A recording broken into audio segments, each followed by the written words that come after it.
साथियों, इस समय अगर सर्वाधिक चर्चा पूरे देश में किसी चीज की है तो इस समय बिहार विधानसभा चुनाव 2025 की चर्चा जो है पूरे देश में सबसे ज्यादा हाईलाइटेड है। और उसी बिहार विधानसभा चुनाव के बारे में आज हम आपसे कुछ महत्वपूर्ण फैक्ट, महत्वपूर्ण चीजों के बारे में बात करेंगे।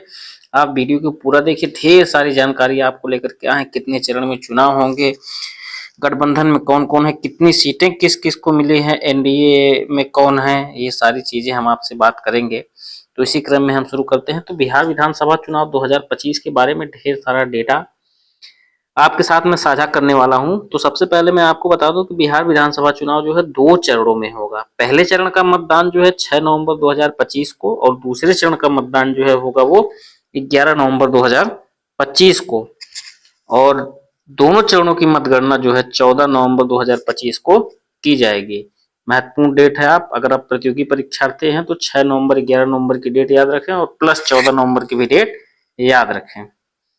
अगला प्रश्न देखिए आप, बिहार विधानसभा में कुल 243 सीटें हैं। कितनी सीटें हैं? 243 सीटें हैं, जिनमें से 121 सीटों पर पहले चरण में तथा 122 सीटों पर दूसरे चरण में चुनाव होंगे। 121 सीट में पहले चरण पर चुनाव होंगे और दूसरे चरण में चुनाव होंगे 122 सीटों पर।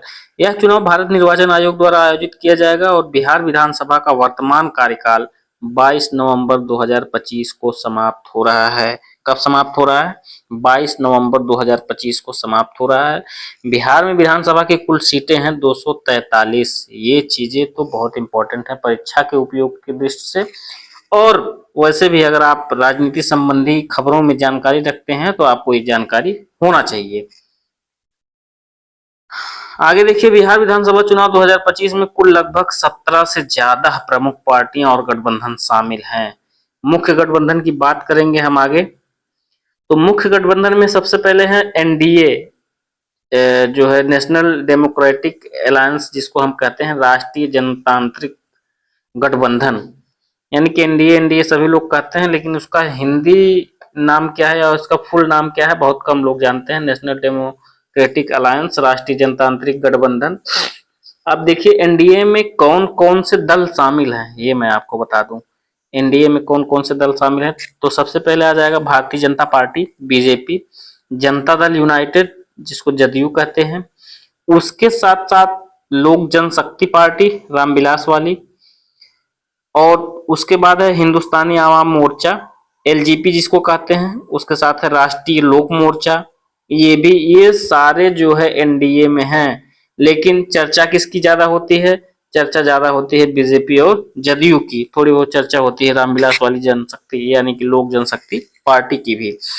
तो ये दोनों पार्टियां भी, हिंदुस्तानी आवाम मोर्चा और राष्ट्रीय लोक मोर्चा भी जो है 6-6 सीटों पर चुनाव लड़ रही है। अभी जो सीटों का बंटवारा हम आगे आपको दिखाएंगे तो उसके बारे में भी अभी बताएंगे। वीडियो में आप बने रहें तो ढेर सारी जानकारी आपको मिलेगी, और पसंद आए तो दूसरे को भी भेजिएगा। महागठबंधन में देखिए, एनडीए की बात हमने कर ली। महागठबंधन में देखिए कौन कौन सी पार्टियां हैं। महागठबंधन की जब बात आती है तो हम केवल राजद यानी कि राष्ट्रीय जनता दल, तेजस्वी वाली पार्टी और कांग्रेस, दोनों ही की ही बात करते हैं। बहुत लोगों को ये लगता होगा कि दोनों ही पार्टियां केवल हैं, लेकिन उसके अतिरिक्त और भी पार्टियां इसमें हैं। तो कौन कौन सी हैं? राष्ट्रीय जनता दल में जो है आरजेडी सबसे पहले है महागठबंधन में। दूसरे नंबर पे भारतीय राष्ट्रीय कांग्रेस है, और उसके बाद भारतीय कम्युनिस्ट पार्टी है, एक मार्क्सवादी लेनिनवादी लिबरेशन जिसको सीपीआई एमएल भी कहते हैं, भारतीय कम्युनिस्ट पार्टी सीपीआई एम भी जिसको कहते हैं, भारतीय कम्युनिस्ट पार्टी सीपीआई जिसको कहते हैं, विकासशील इंसान पार्टी वीआईपी के नाम से जिसको जानते हैं। तो ये सारे जो है महागठबंधन के जो है घटक हैं, ये सारे एक साथ चुनाव मिलके लड़ रहे हैं। वो एक अलायंस था, ये अगला अलायंस है। एक तीसरा अलायंस है इसमें जो है जन सुराज की पार्टी। जन सुराज पूरे बिहार विधानसभा के इतिहास में ऐसी पार्टी है जो सभी सीटों पर अकेले दम पर चुनाव लड़ रही है बिना किसी गठबंधन के। और इसके प्रमुख नेता के रूप में जन उभर के आए हैं प्रशांत किशोर, और बहुत ही अच्छे मुद्दों को ले करके जो है इस बार बिहार विधानसभा के चुनाव को पूर्ण रूप से त्रिकोणीय बना दिए हैं। तो जब 14 नवंबर को मतगणना होगा उसके बाद ही पता चलेगा कि जो है कौन सी पार्टी की सरकार बन रही है या कौन सी पार्टी कितनी कितनी सीटें जीती है। आगे देखिए, अभी हमने आपको बताया कि बिहार विधानसभा में कुल सीटें कितनी हैं, तो बिहार विधानसभा में कुल सीटें हैं 243, जिसमें सामान्य वर्ग की सीटें हैं 203 और आरक्षित वर्ग की सीट है जो है 38। तो 203 और 38 जोड़ देंगे तो 241 सीट हो जाएगा। एसटी की 2 सीट है तो 241 में 2 जोड़ देंगे तो 243। ये भी परीक्षा और फैक्ट की दृष्टि से बहुत इंपॉर्टेंट है। 203 सीटें जो है जनरल के हैं, 38 सीटें एससी की हैं, आरक्षित सीटें यानी कि एसटी वर्ग में आ जाएंगी 2 सीटें। सरकार बनाने के लिए बहुमत की कितनी आवश्यकता होगी, तो आधे से एक अधिक की आवश्यकता होती है। 243 है तो 122 सीटें आवश्यक होंगी। जो भी पार्टी या जो भी गठबंधन 122 सीटें जीतेगा वो सरकार बना सकता है या सरकार बनाने की बहुमत के आंकड़े को प्राप्त कर सकता है। तो पहले चरण में जो है 121 सीटों में से पहले चरण में 121 सीटों के लिए मतदान होगा और दूसरे चरण में 122 सीटों के लिए मतदान होगा। तो पहले चरण में जो 122 सीटों में से अधिकांश वर्तमान विधायक जनता दल यूनाइटेड के और बीजेपी के हैं, जबकि दूसरे चरण में आरजेडी का प्रभाव अधिक है। यानी कि जिन सीटों पे 121 सीटों पे चुनाव पहले चरण में हो रहा है उसमें जो है जदयू और बीजेपी के विधायक ज्यादा हैं और जो दूसरे चरण में चुनाव होगा उसमें आरजेडी का प्रभाव या आरजेडी के विधायक ज्यादा हैं। ये मोटी मोटा एक आंकड़ा है।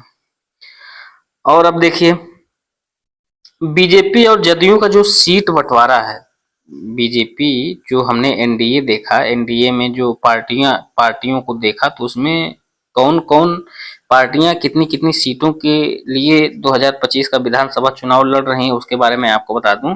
तो बीजेपी और जदयू जो है 101 सीटें जो है बराबर बराबर सीटें ले हैं ये। तो ये गठबंधन के इनके संतुलन को दर्शा रहा है कि ये लोग बराबर बराबर संतुलित तरीके से सीटें बंटवारा करके विधानसभा चुनाव 2025 को लड़ रहे हैं। तो 101 सीटें ये हो गई, 101 दोनों मिलकर के हो गई 202 सीटें। उसके बाद से देखिए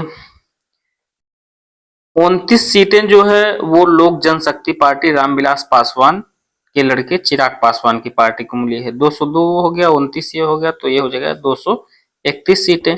और 6 सीटें हिंदुस्तानी आवाम मोर्चा और 6 सीटें राष्ट्रीय लोक मोर्चा, 12 सीटें ये हो गई। 231 और 12 में आप जोड़ देंगे तो 243 सीटें हैं। ये एनडीए का पूरा घटक है, यानी कि एनडीए का पूरा ये ग्रुप है।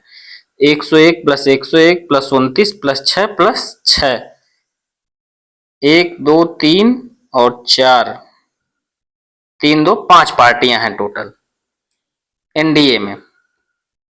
बिहार विधानसभा चुनाव 2025 243 सीटों के लिए महागठबंधन में जो है वो सीटों का बंटवारा किस प्रकार से है ये आप देख लीजिए। तो सबसे पहले आप देख लीजिए इसमें कौन कौन से हैं। आरजेडी है, कांग्रेस है, वाम दल है, वीआईपी पार्टी है। सीट बंटवारे पर लंबे समय से विवाद चल रहा था। इन लोगों में जो है सीट कंफर्म नहीं कर पा रहे थे कि कौन सी पार्टी कहाँ पे सीट लेगी या कितनी मात्रा में लेगी, कितनी संख्या में लेगी। तो 23 अक्टूबर 2025 तक गठबंधन ने सीट शेयरिंग को पूरी तरह से अंतिम रूप नहीं दिया था और कुछ सीटों पर फ्रेंडली फाइट या आपसी मुकाबला हो रहा है।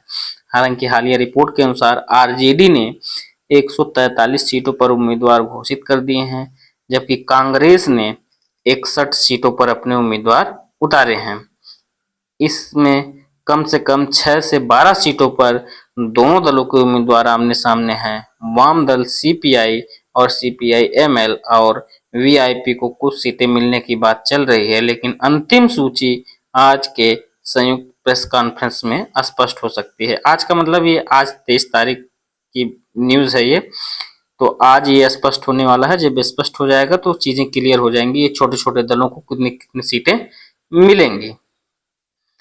अब मैं बात कर लेता हूं कि जो पिछला विधानसभा चुनाव हुआ था उसमें भी एनडीए यानी कि नीतीश कुमार वाली पार्टी और भाजपा या और जो दोनों छोटी छोटी पार्टियां थी वो दोनों साथ में चुनाव लड़ी थी। तो उसका मैं परिणाम आपसे बता दूं, 2020 बिहार विधानसभा चुनाव 28 अक्टूबर, 3 नवंबर और 7 नवंबर 3 चरणों में हुए थे। अब कितने चरण में होंगे? 2 चरण में होंगे।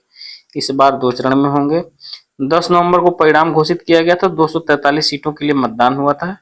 जिसमें एनडीए यानी कि पूरा ग्रुप मिला करके 125 सीटें जीतकर सत्ता में आई थी, जबकि महागठबंधन ने 110 सीटें जीती थी।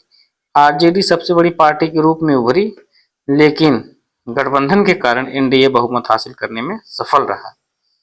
तो बहुमत के लिए कितनी सीटें की आवश्यकता थी? 122। एनडीए जीता था कितना? 125। तो इसलिए जो है इस समय नीतीश बाबू सरकार में है और एनडीए की सरकार है और बीजेपी समर्थित है। तो ये जानकारी आपको कैसी लगी आप कमेंट बॉक्स में जरूर बताएं, और वीडियो अच्छा लगा हो तो आप दूसरे को भी भेजें। सभी साथियों को धन्यवाद।